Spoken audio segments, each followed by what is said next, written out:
प्रिय मित्रों, नमो नमः। मैं संजीव कुमार कोहली और आज आप मेरे साथ अध्ययन करेंगे हमारे कक्षा 10 के पाठ्यक्रम में निर्धारित राम लक्ष्मण परशुराम संवाद की छठी और अंतिम चौपाई। सबसे पहले हम चौपाई का वाचन करेंगे, उसके पश्चात उसका भावार्थ जानेंगे। तो आइए वाचन करते हैं चौपाई का। कहेउ लखन मुनि सीलु तुम्हारा, को नहीं जान विदित संसारा। माता पिता ही उरिन भय नीके, गुरु रिनु रहा सोचु बड़ जी के। सो जनु हमरे ही माथे काढ़ा, दिन चल गए ब्याज बड़ बाड़ा। अब आने व्यवहार आ बोली, तुरत देऊ में थैली खोली। सुनी कटु वचन कुठार सुधारा, हाय हाय सब सबा पुकारा। हाय हाय सब सबा पुकारा।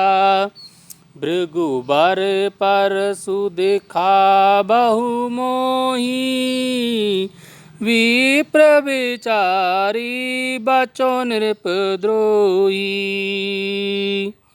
मिले न कबहु सुभट रन गाड़े, द्विज देवता घरई के बाड़े। अनुचित कही सब लोग पुकारे, रघुपति सय नहीं लखनु निवारे। लखन उत्तर आहुति सरिस, भृगुबर कोप कृशानु। बढ़त देखी जल सम बचन, भूले रघुकुल भानु। भूले रघुकुल भानु। लक्ष्मण जी जब परशुराम जी ने कहा कि हे विश्वामित्र जी, मेरे सामने ये लक्ष्मण जो मेरी बातों का उत्तर दे रहा है, इसको मैं जो बिना मारे छोड़ रहा हूँ। हे विश्वामित्र जी, आपकी शीलता के कारण, आपसे प्रेम के कारण मैं इसको छोड़ रहा हूँ, बिना मारे छोड़ रहा हूँ। तब लक्ष्मण जी कहते हैं, लखन कहू लखन मुनि सीलु तुम्हारा। लक्ष्मण जी कहते हैं, हे मुनि परशुराम जी, आपकी सहनशीलता, आपके शील, आपकी सहनशीलता, आपके प्रेम कोई कौन नहीं जानता। विदित संसारा, सारा विश्व जानता है। कहने का अर्थ है कि हे मुनि, आपके शील से सभी परिचित हैं। आपका शील तो विश्व प्रसिद्ध है। माता पिता ही उरिन भय नीके, आप अपने माता पिता के ऋण से उऋण हो चुके हैं, ऋण मुक्त हो चुके हैं। भय नीके, अच्छी प्रकार से, आप अच्छी प्रकार से भली भांति, आप अपने माता पिता से तो भली भांति उऋण हो ही चुके हैं। अर्थात लक्ष्मण जी व्यंग करना चाहते हैं कि हे परशुराम जी, आपके माता पिता तो अब इस दुनिया में नहीं रहे, तो आप माता पिता के ऋण से तो भली भांति मुक्त हो गए हैं। गुरु ऋण रहा सोचो बड़ जी के, अब गुरु का ऋण रह गया है। अब बस आपका क्या रह गया है? गुरु का ऋण रह गया है, उसी की सोच है। सोच मैंने चिंता, बड़ जी के आपके हृदय में, आपके मन में उसी की चिंता लगी होगी, जिसका आपके मन में बड़ा सोच है। अब गुरु का ऋण ही रह गया है, जिसका आपके मन में बड़ी चिंता है। तो वह गुरु का ऋण अब क्या है? सो जनु हमरे ही माथे काढ़ा, और वह गुरु का ऋण ऐसा लगता है मानो हमरे ही माथे काढ़ा, हमारे ही माथे पे मड़ा है, हमें ही चुकाना पड़ेगा वो। सो जनु हमरे ही माथे काढ़ा, वह गुरु का ऋण मानो हमारे ही माथे पे मड़ा है। दिन चल गए, और आपने यह ऋण बहुत दिनों से नहीं चुकाया, बहुत दिन बीत गए, तो ब्याज बढ़ बढ़ा, अब उस ऋण का ब्याज भी बहुत बढ़ गया होगा। आपने यह ऋण बहुत दिनों से नहीं चुकाया है, इसका ब्याज भी बहुत बढ़ गया होगा। अब आनई, अब ले आओ, बुलाकर ले आओ। व्यवहारिया बोली, व्यापारी, हिसाब किताब करने वाला व्यवहारिया। अब आप किसी हिसाब करने वाले व्यक्ति को बुला लाइए कि कितना ऋण हो गया है, कितना उसका ब्याज बढ़ गया है। तुरत देऊं मैं थैली खोली, लक्ष्मण जी कहते हैं तुम्हारा मैं गुरु का ऋण अभी तुरंत ही थैली खोल करके दे दूंगा। आपका गुरु का ऋण मैं अभी चुका दूंगा। अब आप किसी हिसाब करने वाले व्यक्ति को बुला कर लाइए, तब मैं तुरंत थैली खोल कर दे दूंगा। सुनी कटु वचन कुठार सुधारा, लक्ष्मण जी की इतनी कड़वी बातें सुनकर परशुराम जी और क्रोधित हो गए। तो सुनी कटु वचन, लक्ष्मण जी के कठोर कटु कड़वे वचनों को सुनकर परशुराम ने कुठार सुधारा, अपने कुलाड़े को संभाला, हाथों में लहराया। तो उनके कुल्हाड़े को देखकर सारे लोग डर गए। हाय हाय, सब सभा पुकारा, सभा में जितने लोग भी बैठे थे, जितने भी लोग बैठे थे सब हाय हाय करने लगे। यह देखकर जनक जी की सारी सभा में हाय हाय मच गई। लेकिन लक्ष्मण जी चुप होने वाले नहीं थे। उन्होंने बोला, भृगुबर परसु दिखा बहुमोही, विप्र विचारी बचो नृपद्रोही। हे भृगुबर, हे परशुराम, परसु देखा बहु मोही, फरसा दिखाबू दिखाते हो मोही, मुझे फरसा दिखा रहे हो। आप मुझे फरसा दिखा रहे हो, फरसा दिखाकर डरा रहे हो। विप्र मैंने ब्राह्मण, विचारी समझकर, ब्राह्मण समझकर बच्चों में बचा, नृपद्रोही राजाओं के विद्रोही। हे राजाओं के शत्रु, मैं ब्राह्मण समझकर आपको मारने से बहुत बचा, आपको इसलिए छोड़ रहा हूँ कि आप ब्राह्मण हैं। मिले न कबहूँ सुबट रण गाड़े, हे परशुराम, हे मुनि, आपको मिले ना कबहूँ, मिले नहीं कभी, कभी भी आपको नहीं मिले। सुभट अच्छे योद्धा, सुभट अच्छे योद्धा, रण गाढ़े, रण के मैदान में, युद्ध के मैदान में आपको अच्छे योद्धा नहीं मिले। आपको अभी तक रण में विजयी होने वाले बलवान वीर नहीं मिले। हे ब्राह्मण देवता, द्विज देवता, हे ब्राह्मण देवता, घर ही के बाढ़े, आप तो घर के ही बड़े हो, घर में बड़े बनते हो। आप तो केवल घर में ही बड़े हो, अर्थात आप अपनी ही दृष्टि में बड़े हो, दूसरे को आप बड़ा समझते ही नहीं हो, अपने को ही बड़ा समझते हो। लक्ष्मण जी की इन बातों को सुनकर जो सभा में लोग बैठे थे वो तो परशुराम जी के बल को जानते थे, तो वो डर गए और लक्ष्मण जी की बातों को अनुचित कहने लगे। अनुचित कही सब लोग पुकारे, अनुचित कही, अनुचित कह रहे हो लक्ष्मण, अनुचित अनुचित कह रहे हो आप, अनुचित अनुचित अनुचित है कहकर चिल्लाने लगे। सारे लोग जो सभा में बैठे हुए थे, लक्ष्मण जी की इन बातों को सुनकर सभा में बैठे हुए सभी लोग अनुचित है कहकर चिल्लाने लगे। अब यह सब देखकर रघुपति, रघुपति किसको बोलते हैं? रघुवंशी श्री रामचंद्र जी, सय नहीं होता इशारे से, आँख का इशारा, स नहीं तो आँख का इशारे से, लखनऊ नेवारे, लक्ष्मण जी को नेवारे मैंने रोक दिया, मना कर दिया, आगे बोलने से मना कर दिया। जब परशुराम जी की क्रोध की अग्नि बहुत बढ़ गई, बहुत क्रोधित हो गए और सभा में लोग अनुचित अनुचित कहने लगे, तो श्री रामचंद्र जी ने लक्ष्मण जी को आँख के इशारे से आगे बोलने से मना कर दिया। अब क्योंकि लक्ष्मण के जो उत्तर थे उनसे परशुराम जी का क्रोध तो बढ़ ही चुका था, तो लखन उत्तर आहुति सरिस मृगुबर कोपो कृशानु, लखन के उत्तरों ने, लक्ष्मण के उत्तरों ने आहुति सरिस, आहुति के समान, जैसे अग्नि में आहुति डाली जाती है यज्ञ के समय, उसी प्रकार से लक्ष्मण जी ने आहुति के समान अग्नि में जो अपने वचन बोले, जो उत्तर बोले, उससे क्या हुआ? भृगुबर कोपु, परशुराम जी का क्रोध का कृशानु होता है अग्नि, भृगुबर कोपु कृशानु, भृगुवर परशुराम जी के क्रोध की अग्नि में आहुति के समान लक्ष्मण जी के उत्तरों ने काम किया, अर्थात उससे परशुराम जी का क्रोध बढ़ता ही चला गया।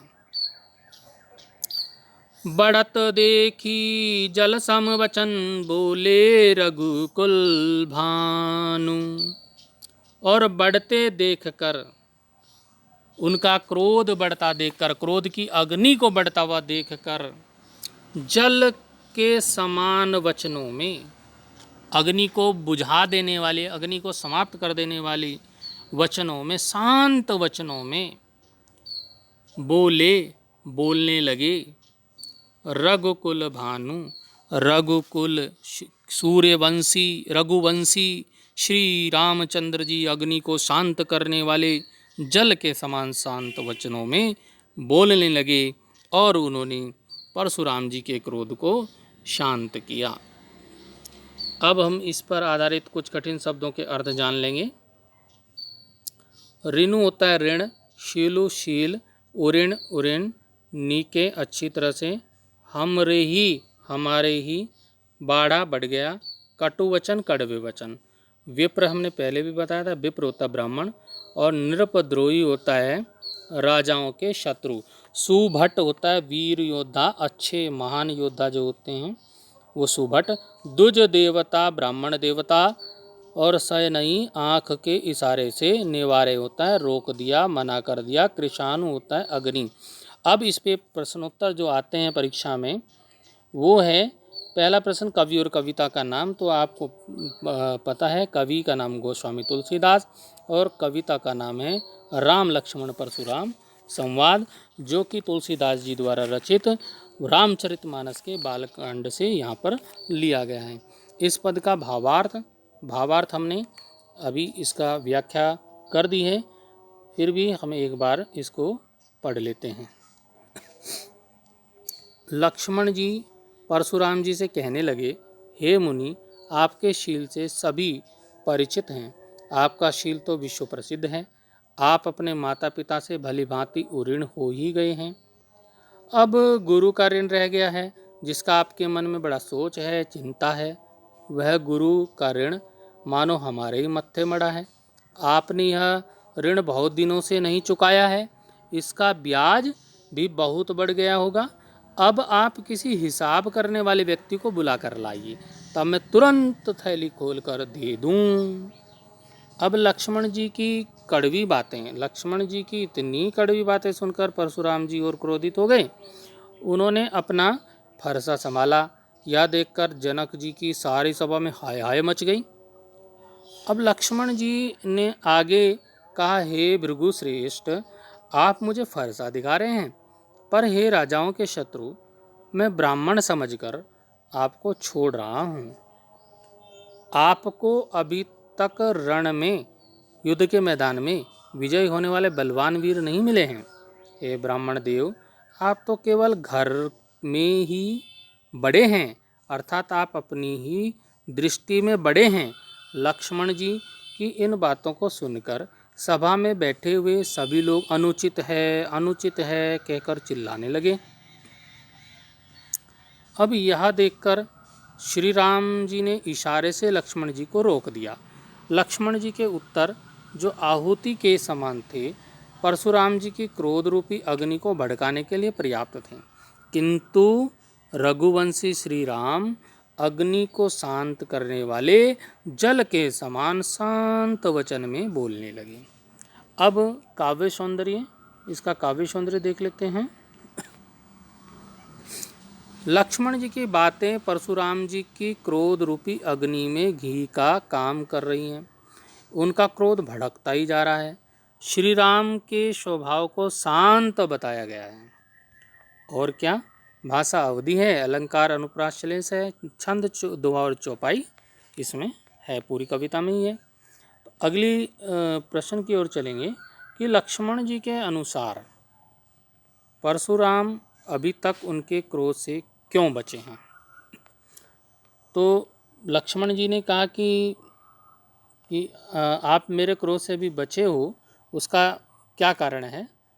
तो लक्ष्मण जी के अनुसार परशुराम अभी तक उनके क्रोध से इसलिए बचे हैं क्योंकि वे ब्राह्मण हैं और क्षत्रिय ब्राह्मणों पर हाथ नहीं उठाते।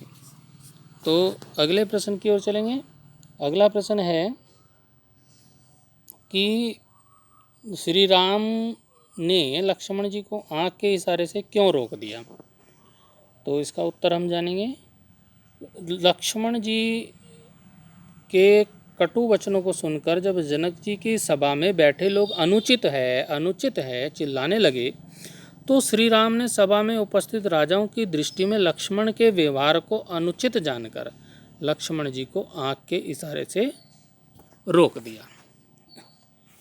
अब अगला जो प्रश्न है, इसमें जो श्री राम का क्या उपमा श्री रामचंद्र जी को उपमा दी गई है। तो उपमा श्री रामचंद्र जी को दी गई है कि श्री राम को उनके शीतल स्वभाव के कारण जल की उपमा दी गई है। जल समन वचन बोले रघुकुल भानु, अंतिम पंक्तियों में आया है। अगला प्रश्न जो हमारा है वो है परशुराम का स्वभाव कैसा बताया गया है। ये तो पूरे आपको समझ में ही आया होगा, परशुराम का व्यवहार पूरी हमारी चौपाइयों में आया है परशुराम का व्यवहार। तो परशुराम जो है, परशुराम के शील अर्थात स्वभाव को यहाँ क्रोधी और अविवेकी बताया गया है। लक्ष्मण जी उन पर व्यंग्य करते हुए कहते हैं कि तुम्हारे अविवेकी स्वभाव के विषय में सारा संसार जानता है। तुमने बिना सोचे विचारे ही अपनी माता का सिर भी काट दिया था। तो उसकी कहानी अलग है कि उन्होंने अपनी माता का सिर काट दिया था बिना सोचे विचारे। उनके पिताजी ने आज्ञा दी और उन्होंने अपने माता जी का सिर काट दिया था, लेकिन बाद में उन्होंने अपने पिताजी से वरदान के स्वरूप में अपनी माता को जीवित करने का भी वरदान मांगा था। तो ये तो कहानी है। तो कहने का मतलब यह है कि वो क्रोधी अविवेकी बताया गया है, उनको विवेक उनके अंदर नहीं है, क्रोध ही क्रोध भरा है। ये लक्ष्मण जी ने कहा है कि कहेऊ लखन मुनिशील तुम्हारा, को नहीं जान विदित संसारा। कि हे मुनि परशुराम जी, आपके शील के विषय में कौन नहीं जानता, सारा संसार जानता है कि आप कितने सहनशील हैं, कितने प्रेम करते हैं। तो अगला प्रश्न हमारा है कि परशुराम को नृपद्रोही कहकर लक्ष्मण किस बात की ओर संकेत कर रहे हैं। तो राजाओं का द्रोही, राजाओं का शत्रु, आपको हमने पहली चौपाई का जब पहले वीडियो में हमने बताया था कि राजाओं का शत्रु परशुराम जी को क्यों कहा गया है? क्योंकि परशुराम जी ने प्रतिज्ञा की थी कि मैं पृथ्वी को राजाओं से विहीन कर दूंगा, छत्र विहीन कर दूंगा, और उन्होंने ऐसा किया भी कई बार, तो इसलिए राजाओं का शत्रु उनको कहा गया है। तो हम इसका उत्तर इस प्रकार से लिख सकते हैं कि परशुराम को नृपद्रोही कहकर लक्ष्मण इस बात की ओर संकेत कर रहे हैं कि आप इस भुलावे में ना रहें कि आपने पृथ्वी को छत्रविहीन करने की जो उपाधि पाई है उससे हम डर जाएंगे, अर्थात अथवा पृथ्वी पर कोई वीर शेष ही नहीं रहा। कहने का अर्थात है कि अभी आपको जो ये लग रहा है कि आप ही बड़े वीर हैं, तो ऐसा नहीं है, आपसे भी बड़े वीर अभी संसार में उपस्थित हैं, मौजूद हैं। तो इस प्रकार हमने राम लक्ष्मण परशुराम संवाद की जो अंतिम चौपाई, छठी चौपाई का अध्ययन किया। धन्यवाद।